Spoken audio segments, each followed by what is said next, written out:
Mwiriwe neza bene data na bashiki banjye mukurikiranye iki cyigisho, ndabasuhuje mu izina ry'umwami wacu Yesu Kristo, amahoro y'Imana abe muri mwe. Nitwa Iradukunda Innocent, nkaba nshimira Imana ko buri mwaka tugiye kubana twigana amagambo y'ubugingo, reka Mwuka Wera ace bugufi imitima yacu kugira ngo tubashe kuyakurikira kandi abashe kwemeza imitima yacu mu izina rya Yesu. Reka mbere ko dutangira dusenge. Imana Data, Imana idukunda, tugushimiye ko uri Imana kandi itwitaho, ititaye ku bubi bwacu, ititaye ku bunyabyaha bwacu, izina ryawe rishyirwe hejuru. Ngwino ubane natwe, Mwuka Wera atwigishe kandi asobanure imitima yacu, aduhe kunyurwa n'ijambo ryawe ndetse no gufata ibyemezo aho biri ngombwa, dusabye mu izina rya Yesu, amen. Tugiye kwigana amagambo afite umutwe uvuga ngo akaga ni ukuba impumyi ibona. Akaga ni ukuba impumyi ibona. Impumyi ni ijambo tumenyereye, nubwo wenda mu buryo bwo kunoza ururimi ryahinduwe rikaba umuntu ufite ubumuga bwo kutabona, ariko nyine birumvikana ko ari umuntu utabona. Akaga rero no kuba impumyi ibona, ukaba ureba ariko utabona ibyo ureba. Turatangirana n'igitekerezo cy'umubwiriza umwe warimo abwiriza, hanyuma arambura urupapuro yari afite runini rwera rushushanyijeho akabwa k'umukara gatoya kirabura. Yabajije abizera bose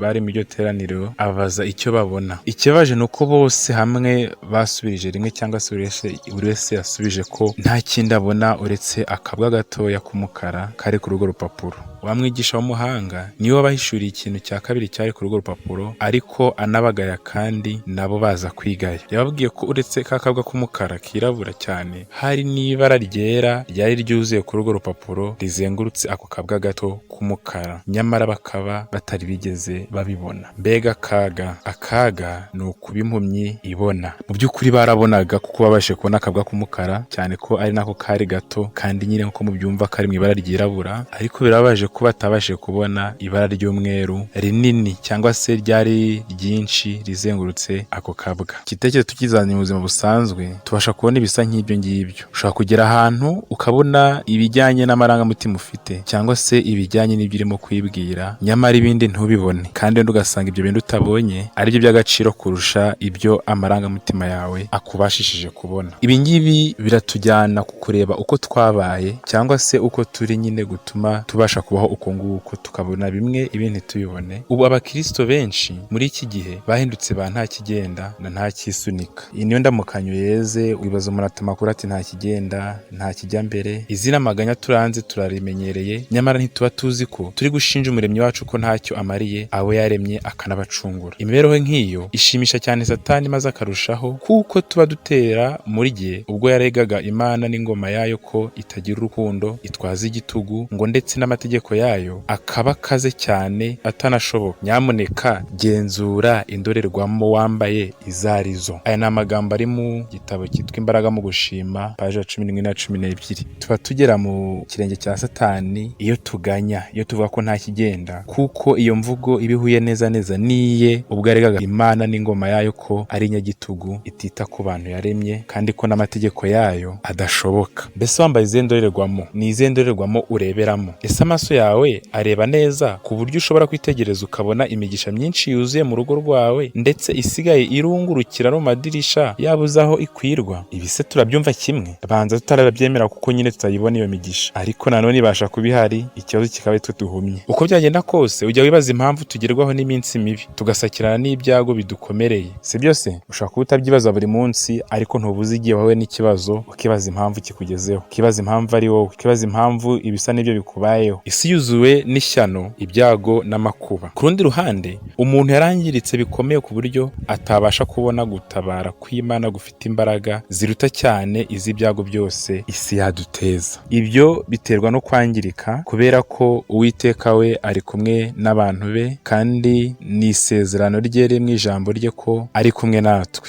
nitumwizera. Ariko kubwo kwangirika ntabwo tubasha kubona imigisha y'Imana, ntabwo tubasha kubona ukuboko kw'Imana gukora kugira ngo tubashe kumererwa neza, ahubwo tubona gusa ibihuje n'uko twabaye. Uko twabaye ni ukuhe se? Ni uko twakiriye icyaha mu mibereho yacu kikaduhuma amaso abasha kureba gukora kw'Imana, ahubwo tukabona gusa ibiduca intege ndetse n'ishyano n'imibabaro byuzuye muri iyi si. Nyamara nk'uko mumaze kubivuga, Imana iri kumwe natwe. Mu gitabo Uwifuzwa ibihe byose, paji 10, haranditswe ngo kuva igihe Imana yaje guturana natwe, tuzi ko izi ibitugerageza kandi yifatanya natwe mu mibabaro yacu. Buri muhungu n'umukobwa wa Adamu Adamu wese abasha gusobanukirwa ko umuremyi wacu ari inshuti y'abanyabyaha, kuko muri buri hame ryose ry'ubuntu, muri buri sezerano ry'umunezero, mu gikorwa cyose cy'urukundo, mu kintu cyose kidukomeza, iyo dutekereje ku buzima bw'umukiza wacu hano ku isi, tubona ko Imana iri kumwe natwe. Dutekereze ku rugendo Yesu Kristo yanyuzemo rwatangiranye no kwemera gusiga ubumana akaba umuntu, hanyuma akabyarwa n'umugore, akabaho nkatwe, akageragezwa uburyo bwose ko natwe tugeragezwa, akababazwa bikomeye birenze ibyo umuntu yatekereza, ndetse ngo akemera no gupfa urupfu ruteye isoni. Umurimo yakoze, ibyo yabwirije, abo yafashije, abo yakijije, muri buri gikorwa cyose cy'umurimo we hano ku isi tubonamo insanganyamatsiko ivuga ko Imana iri kumwe natwe, binasura mu izina rye Imanuweli, Imana iri kumwe natwe. Ariko se ibyo bidufataho? Turabyizera se? Turabyemera? Uko byagenda kose tuvuga ko tubyemera, cyangwa se turabisoma tukumva turabyemera ko ari byo, cyangwa se rimwe tukanabibona tukaba twabihamya, ariko ikindi gihe kikagera tugahura n'ibibazo, ndetse rimwe tukabasha kuba twabanza kubyihanganira, ariko igihe kikagera tukarambirwa. Ariko se byagenze bityo koko ya Mana biri kumwe natwe? Itangira igice cya 15 umurongo wa 13 kugeza 16 aravuga ngo imigambi y'Imana ntigira ikiyitera kwihuta cyangwa ngo kitinze, kuko imeze nk'inyenyeri zigenda zinyura mu nzira Imana yazigeneye. Iri somo se ubwo riratubwira iki? Riratubwira ko muri cya gihe dufite ibibazo, muri cya gihe twugarijwe n'amakuba, tuba tudakwiriye gucika intege, kuko igihe gikwiriye cyo kuyasohokamo kiba kitaragera. Bivuze ngo nimba ari igihe gikwiriye cyo kuyasohokamo kiba kitaragera, biba binakwiriye koko uhura n'ibyo bigeragezo cyangwa se n'ayo makuba. Turi buze kubibona imbere impamvu bishobora kubaho ko bikwiriye koko guhura n'amakuba runaka. Ntabwo rero dukwiye kwiganyira ngo tuvuge ngo nta kigenda, ngo tuvuge ngo nta kisunika, kuko hari icyo Imana ibishaka kugaragariza muri ayo makuba ndetse n'ibyago yemeye ko dusakirana nabyo. Ntabwo rero imigambi y'Imana ifite icyitera kwihuta cyangwa se ngo igende gahoro bitandukanye n'uko iba yabipanze, ahubwo igihe gikwiriye gisohoye umugambi w'Imana urasohora. Imana ikoresheje ikimenyetso cy'umwijima w'icuraburindi n'ikomere igurumana yahanuriye Aburahamu uburetwa Abisirayeli bazakora mu gihugu cy'Egiputa, kandi yari yarashyizeho igihe cy'imyaka 400 bazamarayo. Biratangaje cyane. Aburahamu igihe yabereyeho, Uwiteka Imana yamweretse ibyazaga kuba ku bwoko bwe ari kuzamukomokaho, imuhanurira yuko bazajyanwaho iminyago bakamara imyaka 400 mu gihugu cya Egiputa bakora uburetwa. Ibyo byabaye imbere y'igihe, ariko Imana yabishyize mu gihe, kandi irangije iravuga iti bazavamo bavanyemo ubutunzi bwinshi. Bari kujya bakamara imyaka 400 babazwa, ariko uko bari gutaka kose cyangwa se icyari kuba cyose, nta cyari gutuma iryo jambo ry'Imana ridasora nk'uko ryavuzwe ngo ahari baviyo mbere y'imyaka 400. Kandi ikindi tubonye nuko mu mugambi w'Imana, nubwo waca mu nzira zisharira nk'izo ngizo zo gukora imirimo y'agahato, iyo twihanganye nta kabuza birangira n'intsinzi. Abana b'Imana bavuye muri Egiputa ku mahoro, bavanye n'umugaragu w'Imana Mose, kandi bavanyeyo imitungo cyangwa se ubutunzi bwinshi bajya gukoresha mu murimo w'Imana, batamba ibitambo mu butayu aho banyuze, ndetse bikabatunga bakanabigeza mu gihugu cy'isezerano Uwiteka Imana yari yarabasezeraniye i Kanani. Wifuzwa ibihe byose, paje 21. Imbaraga zose z'ubwirasi bw'ingoma z'abafarisayo zaruhijwe n'ubusa mu guhangana no gusohora kw'ayo magambo. Kuri uwo munsi wari warashyizweho n'isezerano ry'Uwiteka mbere y'igihe ingabo z'Uwiteka zasohotse muri Egiputa. Uko ni nako kuza kwa Kristo kwari kwaremejwe mu nama yo mu ijuru, maze igihe isaha ikomeye y'ibihe yagaragazaga igihe cyategetswe, Yesu avukira i Betelehemu.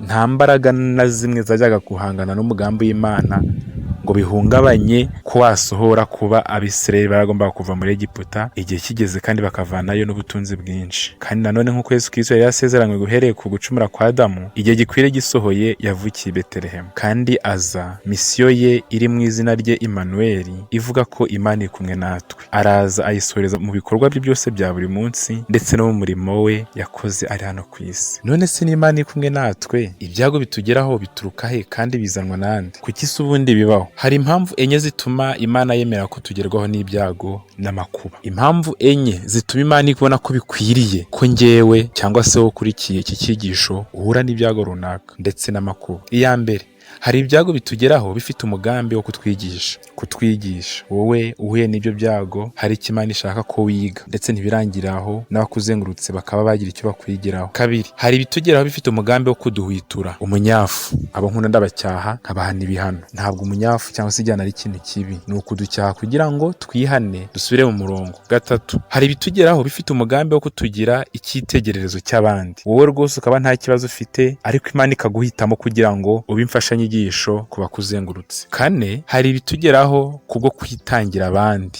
ukagira umutima w'urukundo, ukagira abo witangira kugira ngo ahari ukize ubugingo bwabo. Ibyo ngibyo nabyo biba birimo amahitamo yawe, kandi n'Imana ikabishima ndetse ikemera kubikuba kuko ari umugambi mwiza wo gukiza abakuzengurutse cyangwa se abo witangiye. Muri izo mpamvu zose uko ari enye, nta n'imwe twumvamo igamije kuba yakwangiriza umuntu uhuye n'ayo makuba cyangwa se n'ibyo byago cyangwa se yarimbura ubugingo bwe. Izo mpamvu zose uko ari enye ni impamvu umuntu abashije kwihanganira zihatse ibyiza cyangwa se ziteguriza intsinzi ikomeye. Reka turebe buri imwe. Ibyago bigamije kutwigisha. Ahangaha urugero rwiza ni Yohana Umubatiza. Yohana Umubatiza yaje ari integuza Yesu, yari mubyara we kandi ari integuza ye, aje guteguriza umurimo we. Araza abatiza abantu muri Yorodani, yigisha abantu ibya Yesu Kristo, ndetse ubwo Yesu Kristo yazaga kubatizwa, Yohana arahamya ati nguyu ntama w'Imana ukuraho ibyaha by'abari mu isi. Nyuma y'icyo gihe ibyabaye murabizi, yaje gushyirwa mu nzu y'imbohe azize ivugabutumwa cyangwa se aho azize gucyaha kwe k'umwami Herode. Nk'umuvugabutumwa kandi ushingiye ku buryo abantu batandukanye bavugaga ijambo ry'Imana Uwiteka batabara mu bihe nk'ibyo ngibyo, bamwe akabavana mu nzu z'imbohe nk'aba Pawulo na Sila, abandi akabakora ibindi bitangaza bitandukanye. Yohana Umubatiza nawe yari akwiriye kuvanwa muri ibyo byago yari ahuye nabyo, niko twatekereza. Ariko siko byagenze. Bisa nk'aho umwami Yesu yamwirengagije, bigera n'aho Yohana Umubatiza yatumye abigishwa be ngo bajye kubaza Yesu niba koko ari we wavuzwe ugomba kuza cyangwa se ko bakwiriye gutegereza undi. Ariko ibyo yavugishijwe nuko yari atangiye gucika intege cyangwa se kwiheba, kuko niwe wari warahamije ko Yesu Kristo ukora ibyaha by'abari mu isi ari we uwo nguwo. Timurebe ibikorwa byose ubwo yakoraga umurimo, akiza ibirema, umurimo bugorobye ati ngaho mugire mubwire ibyo mwabonye. Arangije avuga ati hahirwa ibyanjye bitazagusha. Ni igitekerezo ntekereza ko tuzi kugeza ubwo Yohana yapfuye akaswe igihanga kuko icyifuzo cy'umugore wa Herode. Igihe gikwiriye cyari gisohoye ko umurimo wa Yohana Umubatiza uhagarara, kuko uwo yategurizaga yari amaze gutangira umurimo we uhebuje, ari we Yesu Kristo. Ntabwo Yohana ari gukomeza gukora umurimo kuko umurimo wari urangiye, yari integuza Yesu Kristo kandi yategurizaga yari amaze kuza. Ariko se byo bihuye n'ibyago yagize cyangwa se no guhura n'urupfu kwe? Yesu yajyaga kurangiza umurimo we adakoresheje urusaku rw'intwaro cyangwa mu guhirika ingoma n'ubwami, ahubwo abwira abantu akoresheje imibereho y'imbabazi no kwitanga. Icyo ni kimwe tubonye gishobora kutwumvisha impamvu Yesu Kristo atijanditse mu byo kubohoza Yohana, ni uko umurimo we atagomba kuwurangirisha urusaku cyangwa se n'amahane, aho yajyaga gukoresha umurimo wo kwitanga n'imibereho y'imbabazi. Kuko Yohana yari integuza, yagombaga no gusogongera ku gikombe Yesu yagombaga kwiranguza. Yari integuza mu by'umurimo we, ariko nanone undi mugambi wari uhishe inyuma y'ibyago Yohana yahuye nabyo, ni uko yagombaga no kumuteguriza gusogongera ku karengane yajyaga kuzahura nako, ndetse n'abari kuzizera Yesu Kristo bagombaga kuzahura nako. Yohana amaze gusobanukirwa imiterere y'umurimo wa Kristo, noneho yishyira amaboko y'Imana, haba kubaho cyangwa se gupfa, yiyemeza gusa gukora umurimo yakundaga. Ubwo intumwa zari zimaze kuva kureba Yesu zisubiye kwa Yohana, amagambo Yesu yabwize intumwa ngo zibwire Yohana ko impumyi zihumuka, ibirema bikagenda,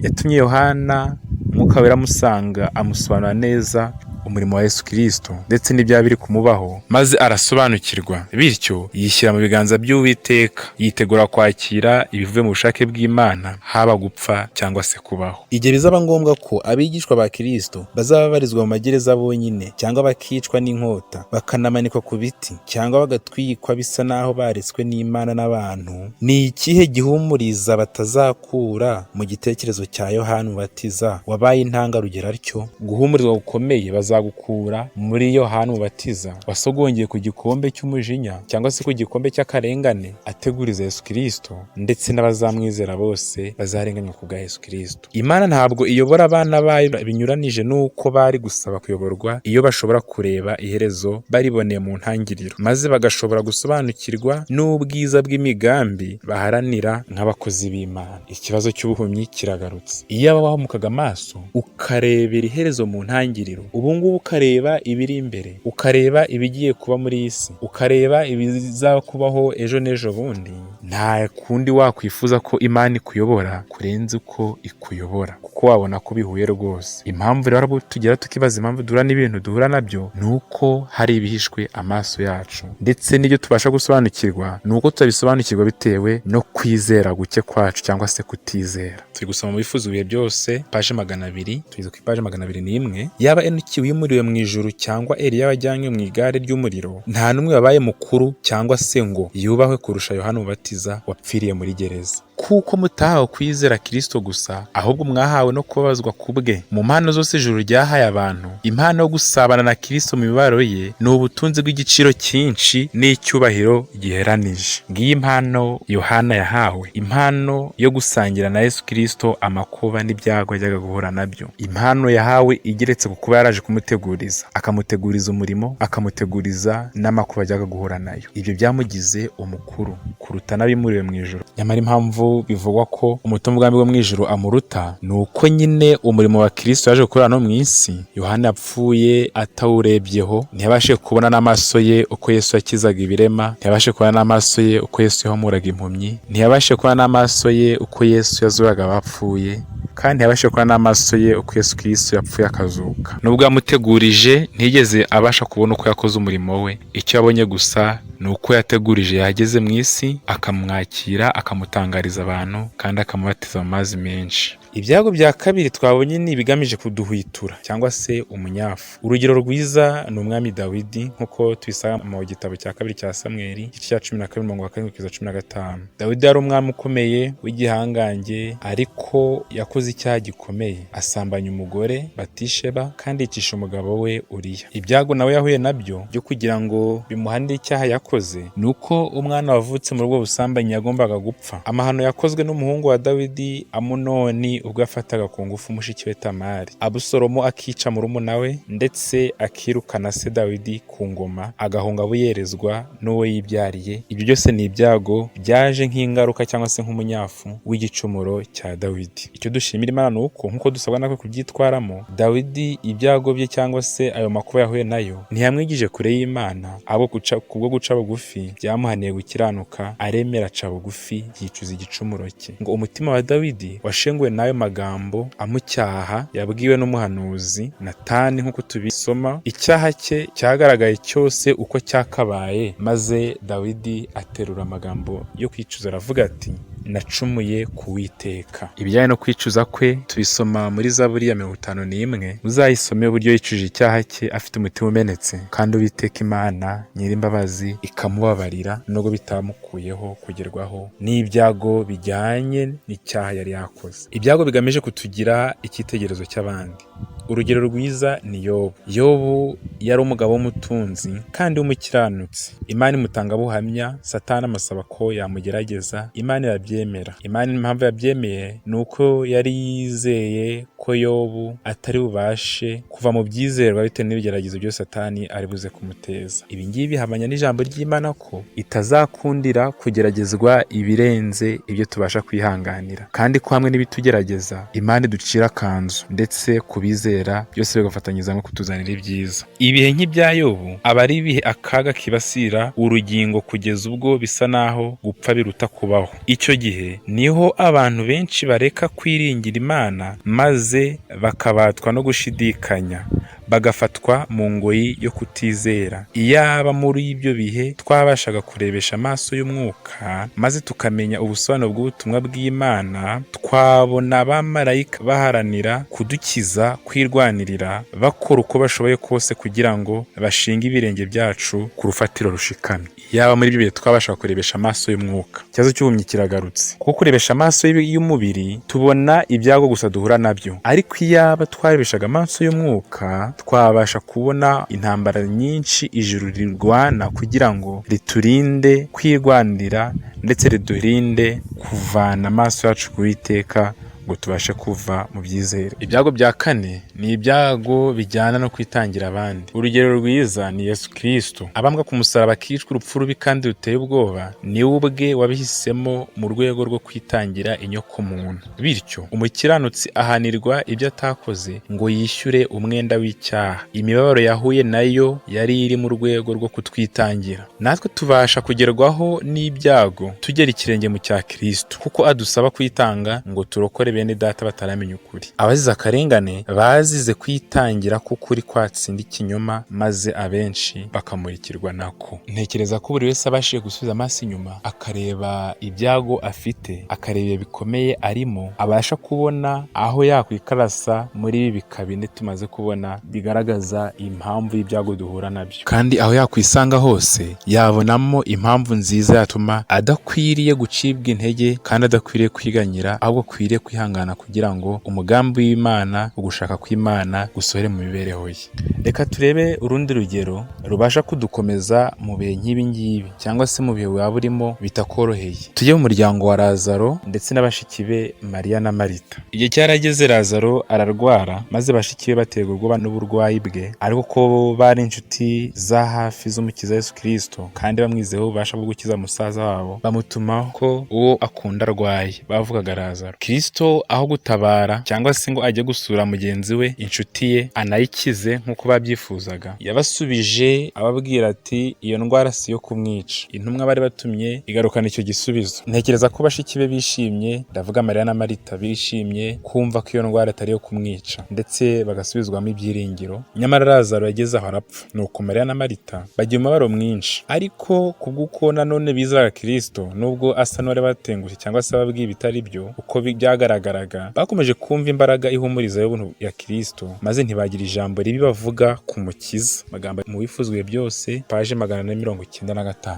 Aba bakobwa nabigiye isomo rikomeye. Mu by'ukuri bari batengushywe, ndetse mu bigaragara bari babeshywe na Yesu Kristo. Ntiyabasuye, ntiyumvishe icyifuzo cyabo, arangije n'ibyo babwiye bigaragara ko ari ibinyoma, ariko kubwo bamwizeraga nuko bari bamuzi, ntibamutakaje icyizere, aho kwizera bamufitiye kwatumye bakomeza kumva ijwi ribahumuriza mu mitima yabo, bituma nta jambo ribi na rimwe bigeze bavuga rijyanye n'ibihe bibi bari barimo. Iyo Kristo aza kuba ari mu cyumba cy'umurwayi, ntaba yarapfuye, kuko Satani atari kuba amufitiye ubushobozi. Yesu ahagarara kure kugira ngo areke umwanzi akoresha imbaraga ze, hanyuma aze gushobora kumwirukana, agaragaze ko ari umwanzi watsinzwe. Ngiyi impamvu Yesu Kristo asa n'uwirengagije ikibazo cya Lazaro, cya bashiki be, ntatabarira igihe, ndetse n'igihe cyo gupfa kiragera arapfa. Ubutumwa nabwo bugera kuri Yesu Kristo ko bongeye kumutuma intumwa yuko Lazaro yapfuye, ariko arakomeza abakure kugira ngo igihe gikwiriye nigisohora azagende agaragaza ubutware bwe, kandi agaragaze ko Satani ari umwanzi ariko yatsinzwe. Abakobwa buzuye agahinda babona musaza wabashyizwe mu gituro. Kristo yarazi ko kwizera umucunguzi kwabo kuzaba gushyizwe mu kigeragezo gikomeye nibabona musaza wabo apfuye. Yarabizi rwose, yarabizi ko Mariya na Marita bageragejwe bikomeye, kubura musaza wabo bakundaga kandi bakamubura. Bari bazi umuntu ushobora kumukiza nawe ntagire ikintu abamarira, akarwara, agapfa, ndetse akagenda n'igihe ashyingurwa. Nanone kandi Kristo yarazi ko kubera intambara bagombaga kurwana, kwizera kwabo kwari kurabagirana n'umucyo mwinshi. Yiyumvagamo imbaraga izabamara umubabaro wabo wose. Imana yawe icyubahiro. Nguko uko ijuru riba rimeze buri gihe iyo ryemeye kura n'ikibazo runaka. Ijuru riba rikureba, ryiteguye ko ugiye guhangana n'ikibazo yahuye nacyo, ko twamaze kubona neza ko ritakwema ko tugerageza ibiruta ibyo twakwihanganira. Riba ryiteguye kureba kuntu kwizera kugiye kurabagirana umucyo mwinshi, abakuzengurutse bagahimbaza Imana, ariko akenshi turatsindwa tugatenguha ijuru n'umugambi waryo. Nubwo yatinze, ntabwo ari uko atabakundaga cyane pe, yarazi ko gutinda kwe kuzaba inyungu kuri Lazaro, kuri we ubwe no ku bigishwa be. Imana yacu yagwa icyubahiro.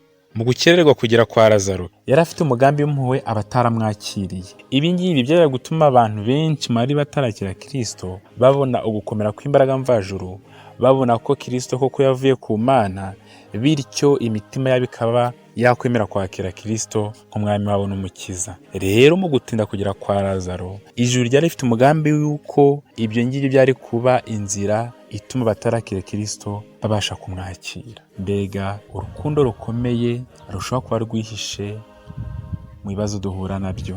ese bitewe gufatanya ijuru kugira ngo umugambi waryo usohore nk'uko ryawupanze binyuze muri wowe? Mu kuzura Lazaro yaratinze kugira ngo ashobore kwereka ubwoko bwe bw'abagome kandi butizera ko ari we kuzuka n'ubugingo. Turi kuri paje 497 y'igitabo bifuzwe ibihe byose. Ntiyashoboraga kwiyemeza kutagirira icyizere ubwo bwoko, izo mpanya z'intama z'inzererezi z'inzu ya Isirayeli. Kutihana kwabo kwamushenguraga umutima. Yesu Kristo yashenguraga umutima nuko hari abantu binangiye banze kwihana, bityo agambira ko mu rupfu rwa Lazaro hari abo yabasha gukizamo imitima yabo. Mu mbabazi ze yashakaga kongera kubagaragariza ko ari we uzahura ubugingo, akaba ari we wenyine ushobora gushyira ahabona ubugingo no kudapfa. Yari agiye gutanga ikimenyetso icy'abatambyi batazabasha guhinyura. Niyo mpamvu yasubitse urugendo rwe i Betaniya. Icyo gitangaza cyo kuzura Lazaro cyagombaga gushyira ikimenyetso cy'Imana ku murimo we no ku mvugo ye y'ubumana. Iriya yari kashe ntavuguruzwa,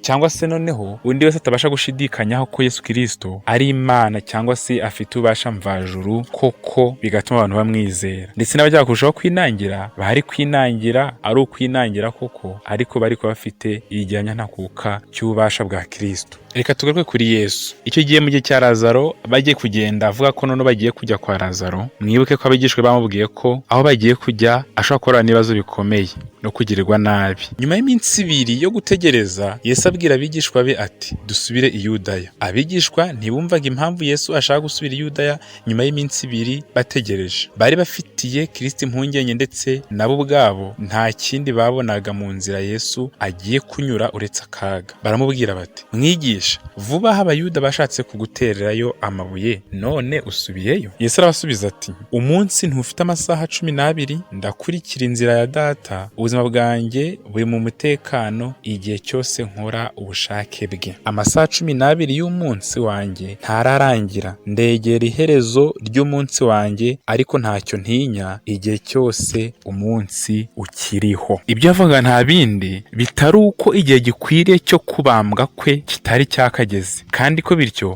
atarakwiriye kugira icyo atinya mu gihe cyose agisohoza umurimo we nk'uko wari wamuzanye mu isi, cyangwa se mu gihe cyose akigenda mu bushake bw'Imana. Bivuze ko natwe mu buzima bwacu bwa buri munsi, igihe cyose amakuba yose wahura nayo, ibyago byose wahura nayo, igihe cyose igihe cyawe kitaragera, ndavuga igihe cyo kuva mu mubiri, ntacyo rwose ubasha kuba. Kandi nubwo wahura n'ibikomeye cyane bisatiriye urupfu, igihe cyose uzaguma mu maboko y'Imana ugakora ibyo Imana igusaba gukora, icyo gihe nta kabuza uzaba amahoro. Kandi nubwo wahura n'urupfu, uzaba uruhukiye muri Yesu Kristo, bityo uzaba urutse imirimo n'imihati yo mu isi, kandi uzaba bikiye ubugingo buhoraho. Nta gikwiye kudutera ubwoba rero. Muri byose kubizera Yesu Kristo nta gihombo bafite. Bari mu bushake bw'Imana nta kibi kibageraho. Ibibazo byose bahura nabyo biba bigamije inyungu kuri bo, ku bataramenya Yesu, ku babazengurutse, ndetse n'abandi bashoboka. Ndetse no mu gihe bahuye n'urupfu, urupfu rwabo ruba ari ibitotsi. Nubwo bahura n'urupfu rw'akarengane, kandi twabonye ko nta mpano n'imwe muzima Imana itanga irusha agaciro cyangwa se irusha ubutunzi iyo gusangira na Kristo imibabaro. Paje 488 y'igitabo turimo gusoma bifuzwe ibihe byose haravuga ngo guhera mbere yuko isi ibaho, Data wa twese n'Umwana biyemeje kugira isezerano ridakuka yo gucungura umuntu ubwo azaba amaze kuba ingaruzwa mu ya Satani. Byemejwe ku buryo budakuka ko Kristo ari we uzaba incungu ya bene muntu. Kristo yakomeje isezerano rye. Data wa twese niwe Yesu yabwiye ubwo yari ku musaraba igihe yatakaga n'ijwi rirenga ati birarangiye. Isezerano ryari sohoje umugambi waryo. Nuko aratangaza ati Data, byose byarangiye. Mana yanjye, nishimira gukora ibyo ukunda. Narangije umurimo wo gucungura. None niba ubutabera bwawe bwabishimye, ndashaka ko aho ndi abo wampaye nabo bahabana nanjye. Imana gw'icyubahiro. Ubwo y'amasaha 12 Yesu yavuga yararangiye, ubwo umunsi we wari urangiye, noneho yasakiranye y'amakuba ye aheruka, aragambanirwa, arabambwa, apfa urupfu rwo k'umusaraba, maze mu gupfa kwe atangaza ko birangiye. Nuko ijwi ry'Imana ritangaza ko ubutabera bwanyuzwe, Satani yatsinzwe. Abababazwa kandi bakarwanira Kristo hano ku isi baba bemewe mu mwana wayikunda, baba bemewe ko bakiranuka imbere y'abamarika bo mu ijuru n'imbere y'abahagarariye amasi ataracumuye. Umunsi umwe itorero rye rizaba aho ari, imbabazi n'umurava birahuye, gukiranuka n'amahoro birahoberanye. Tugarutse ku magambo yavuze yuko atari kwe kugira ubwo ku munsi utari wakarangiye igihe ajyaga kwa Lazaro, akavuga ko agenda mu bushake bw'Imana bityo ko ntacyo aza kuba. Aha tuhasanga ibyago abantu cyangwa se amakuba abantu tubasha kwishyiramo bitewe no gutakobwa cyangwa se no kuva mu murongo ijuru twifuzamo. Ugenda ku manywa ntasitara kuko haba habona, usohoza ibyo Imana ishaka agendera mu nzira Imana yamugeneye, ntasitara cyangwa ngo agwe. Ayoborwa n'umucyo w'Umwami Imana umuha gusobanukirwa n'inshingano ye kandi ikamukomeza mu nzira itunganye kugeza ubwo azarangiza umurimo we. Ariko ugenda nijoro arasitara kuko haba hatabona. Umuntu unyura mu nzira yihitiyemo we ubwe atayobowemo n'Imana azasitara. Kuri we amanywa amubera ijoro kandi ntaho aba afite amahoro na gato, kuko Kristo yagendaga ku manywa cyangwa se yagendaga mu bushake bw'Imana ntacyo yari afite cyo gutinya. Ariko ndababwiza ukuri yuko umuntu wese wumva amagambo uri mu kaga kose cyangwa se uri mu kaga gakomeye mu gihe cyose wahisemo kugenda mu nzira yawe wihitiyemo,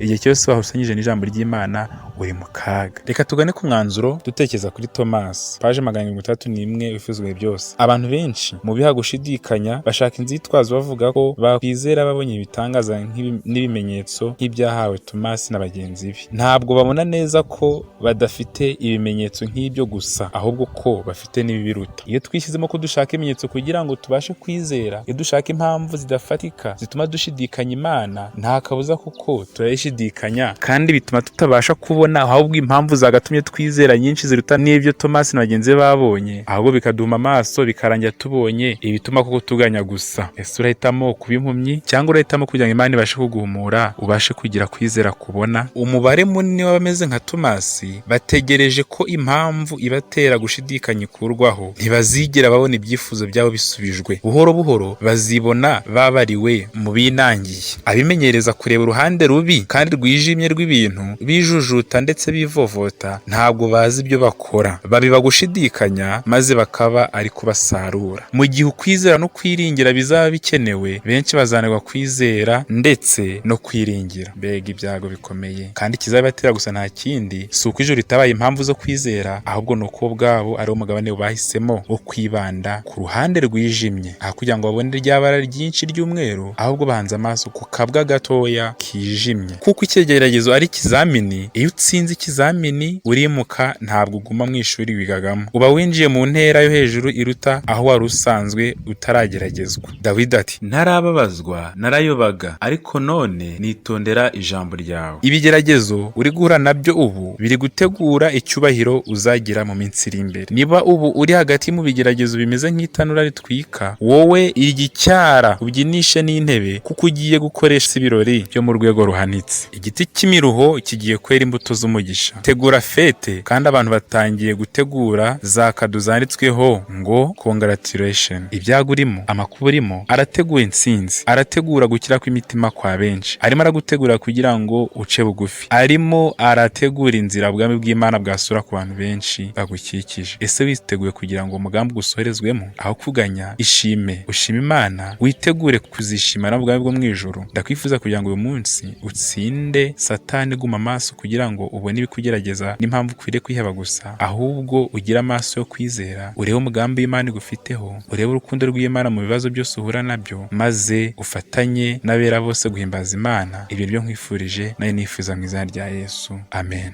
Mugenzi ujye uhora wihanganye, komeza kwizera kwawe,